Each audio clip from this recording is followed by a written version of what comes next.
Well, you're right on time for breaking today. Good evening from where you're watching us from. My name is Joel Church and our sign language interpreter is Tracy Dorcas. We have a lot in line for you and these are our top stories. I'm challenging my fellow leaders to live in accordance with what we proclaim publicly or even privately, and more so in writing. Wiper Party leader Kalonzo maintains that he will continue backing until political leaders learn to honor political agreements. Tutahakikisha sewage imefungwa kwa rais, tutahakikisha stima imefungwa kwa rais, tutahakikisha hakuna maji kwa rais, ndiye aelewe kwamba sisi wafanyakazi wa chini ndio tunasukuma gurudumu la maendeleo katika taifa hili. Kenya National Union of Nurses to move to court to protest the move by SRC to freeze pay hikes for public servants for the next 2 years. As the world today is celebrating Father's Day, we bring you a special feature of Tales from Rehab.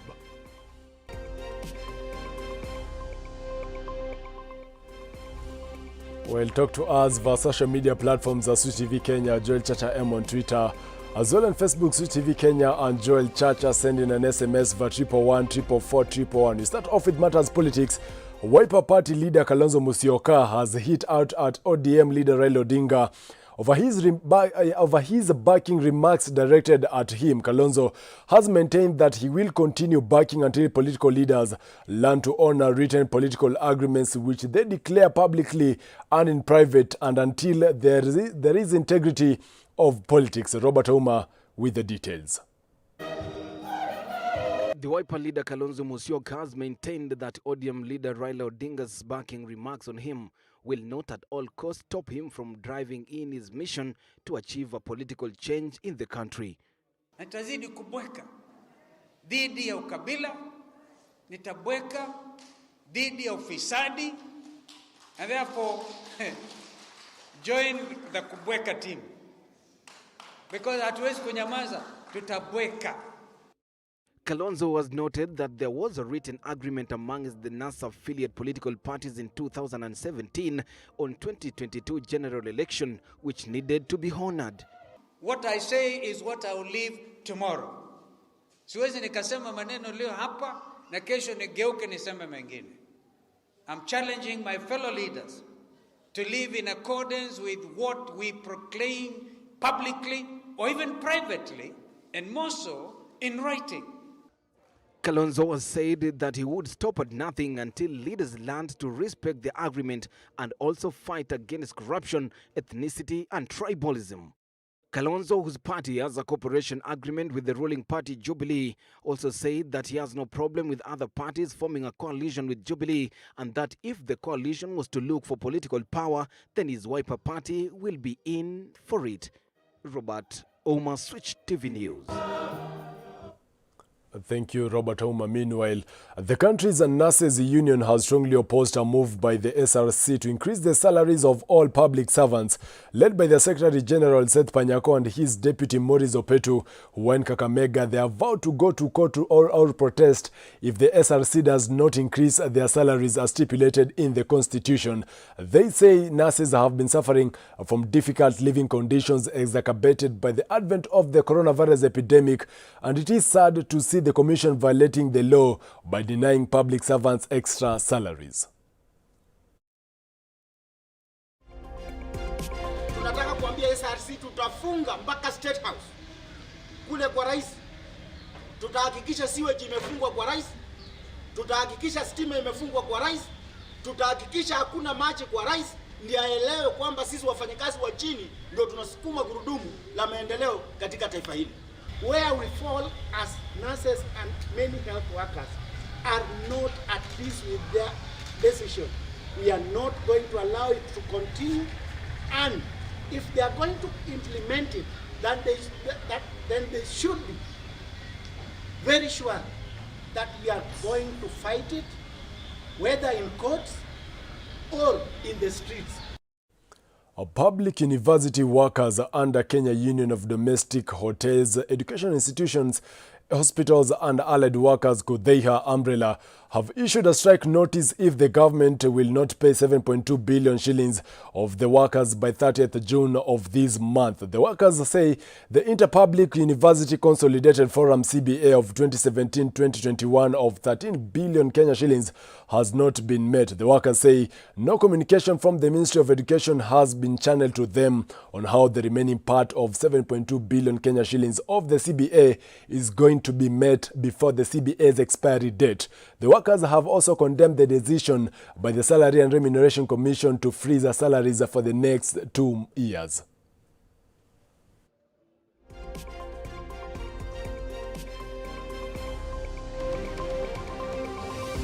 An organization, we are guided by the Constitution of Kenya. We are guided by the International Labour Organization's conventions, and above all, by the rights of certain declarations of 1949, where human rights violations are being violated by Kenya government today. This issue of regazetting and reducing and saying salaries, CBAs should not be negotiated. We are saying we need, according to our constitution, we need to practice fair labor practice. Shifting our focus now to matters health.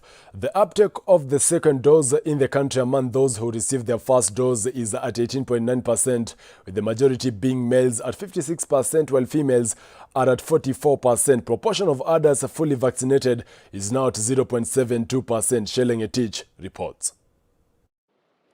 With the uptake of the second dose of vaccination standing at 18.9%, health workers lead with 51,691 personnel vaccinated in the priority group. A majority of those vaccinated are males, standing at 56%, then females at 44%. This brings the total number of those vaccinated in Kenya to 1,183,376. The proportion of adults fully vaccinated is now at 0.72%, contrary with the WHO's minimum of 1%. In the last 24 hours, 283 people have tested positive for the virus, bringing the cumulative number of positive cases to 179,075. Nairobi County leads with 88 cases, followed by Kisii County with 33, a hotspot area in the western region. The country's positivity rate now stands at 8.2%. 73 patients have recovered from the disease, with 9 succumbing to the disease. This now pushes the cumulative fatalities to 3,456. Globally, Brazil has recorded 500,000 deaths related to COVID-19 amid slow vaccination and the start of winter. This led to protests by its citizens due to the president's skepticism and failure to impose measures like social distancing. The total confirmed cases globally now stands at 178,246,087. Shilengetich, Switch TV. Away from that, Hafsa Mohammed Lukman, a 23-year-old lady who was kidnapped by known people last week and a ransom demand of 5 million Kenya shillings made for her release, has been rescued alive. Pure Police and the family of Hafsa Mohammed Lukman said she was found abandoned and locked in a house in Matopeni area in Kayole. However, police confirmed no ransom was paid. According to the DCI, a 24-year-old suspect who is part of the gang that kidnapped Hafsa was arrested and is currently being interviewed by detectives. Director George Kinoti has issued a stern warning to any persons harboring the intention of committing such a heinous crime that no efforts shall be spared in their pursuit.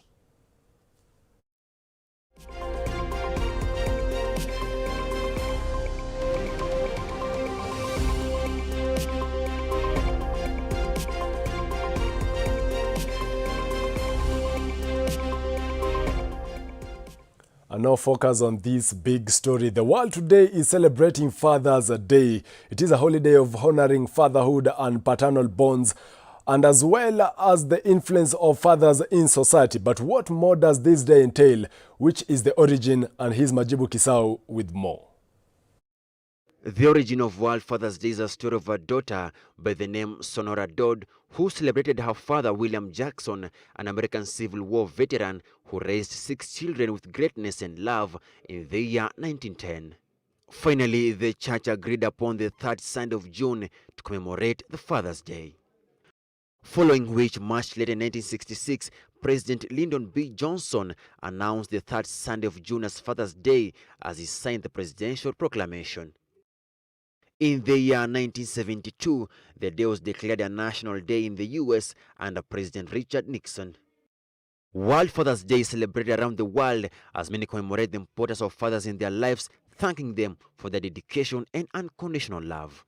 A heart of a father is the masterpiece of nature. From us here at Switch TV, we say, Happy Father's Day. Majibu Kisau for Switch TV.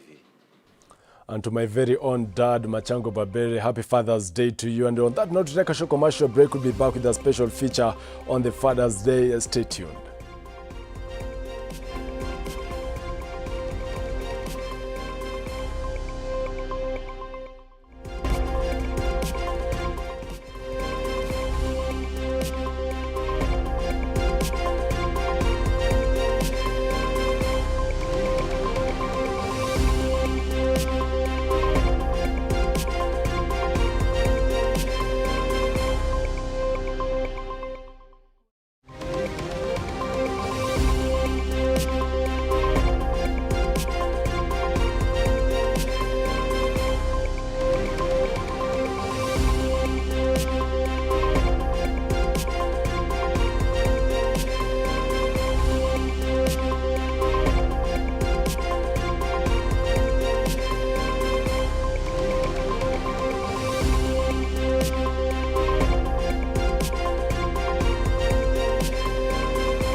Welcome back to Breaking Today. My name is Joel Church and our sign language interpreter is Tracy Dorcas. Still a focus on Father's Day. The new life was going to be smooth and fair, but this wasn't the case. They took different paths in life, but they ended up in one destination, which is a rehabilitation center. These are men who have seen and had it all, but never gave up and are seeking a second chance in life. This is a story of 4 men who have refused to give up, and we are celebrating them on this Father's Day. Now, Namkana Samuel went into, or rather to Operation 612 Rehab Center in Waithaka here in Nairobi County and spent time with these men and has brought back tales from rehab. Got an exclusive opportunity to get to a rehabilitation center, Operation 612, on the outskirts of Nairobi. I met men who have seen it all in life, men who are willing to share their stories for the good of the public. I'm Samuel Namukana, and this is Tales from Rehab.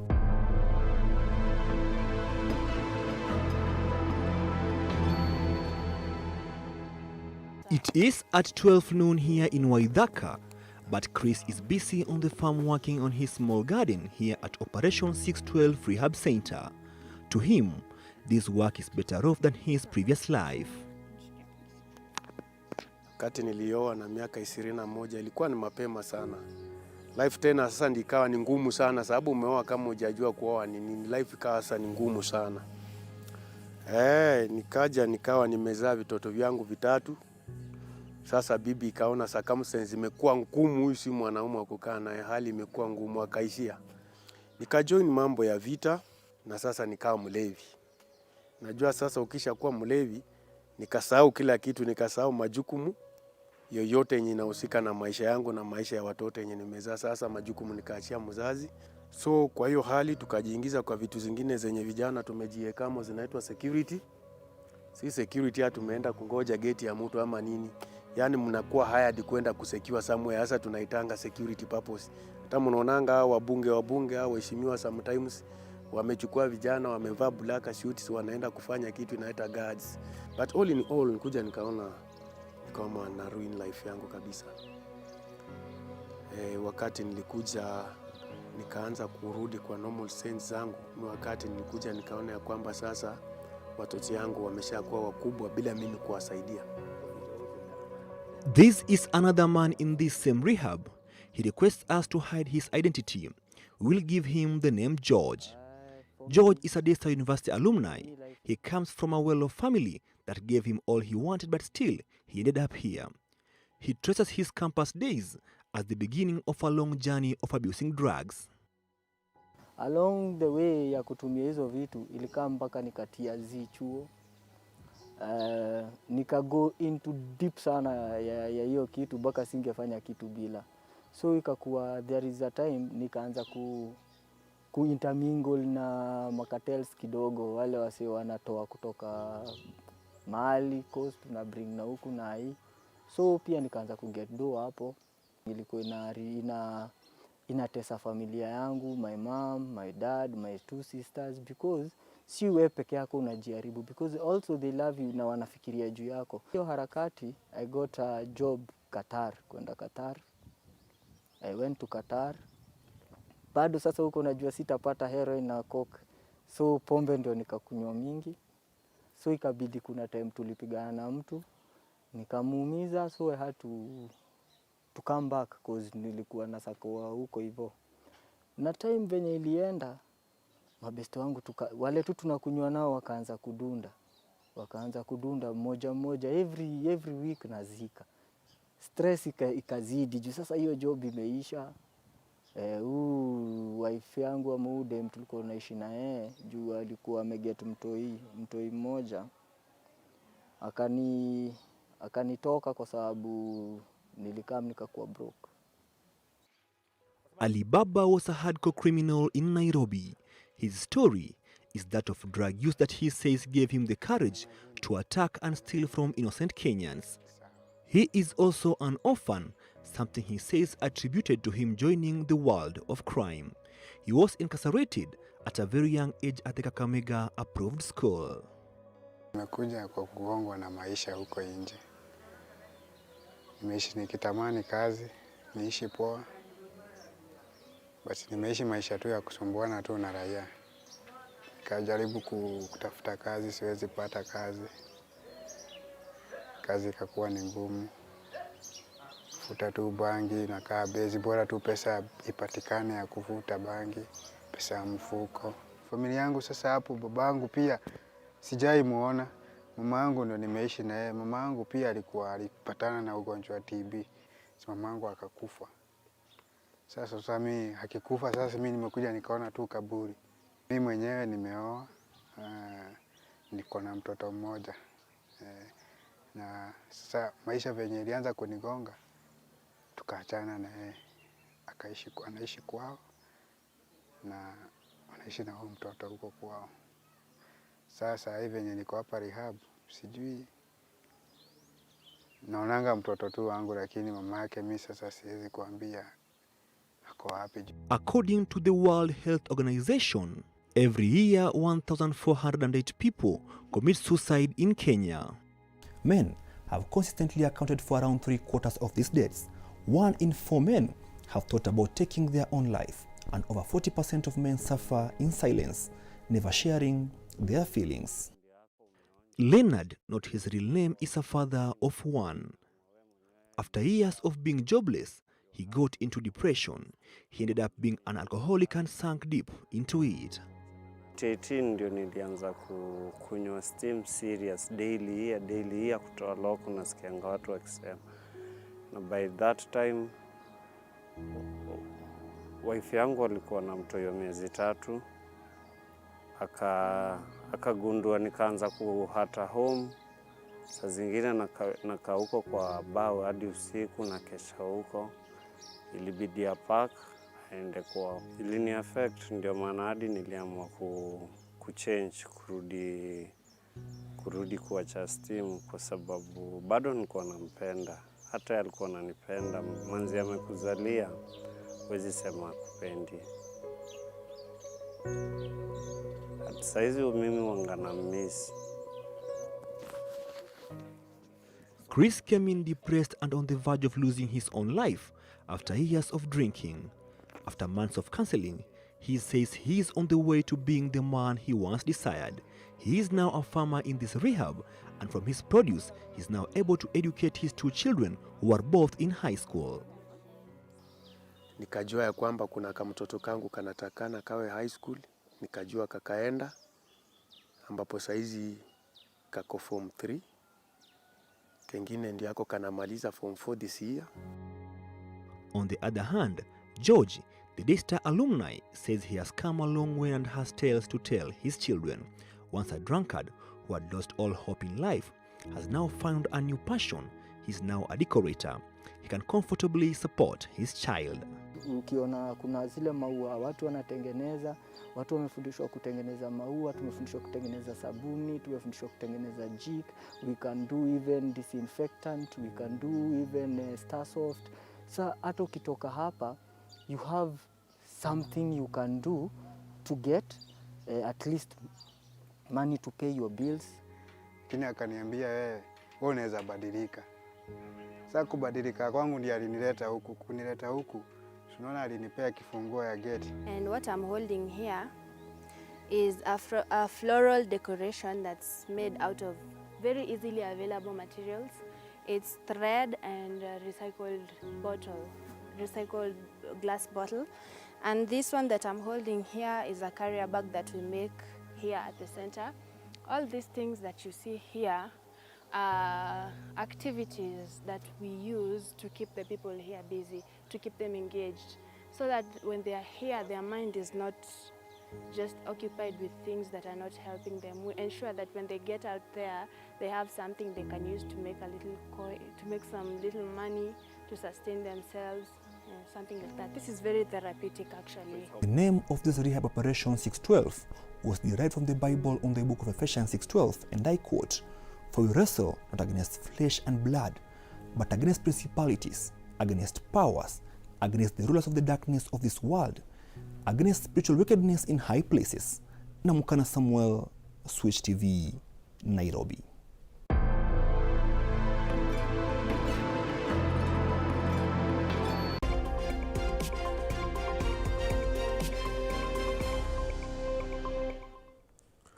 Time to now get sporty. Germany got off the mark in style at Euro 2020 as they tore Portugal apart with an impressive attacking performance in Munich to throw Group F wide open.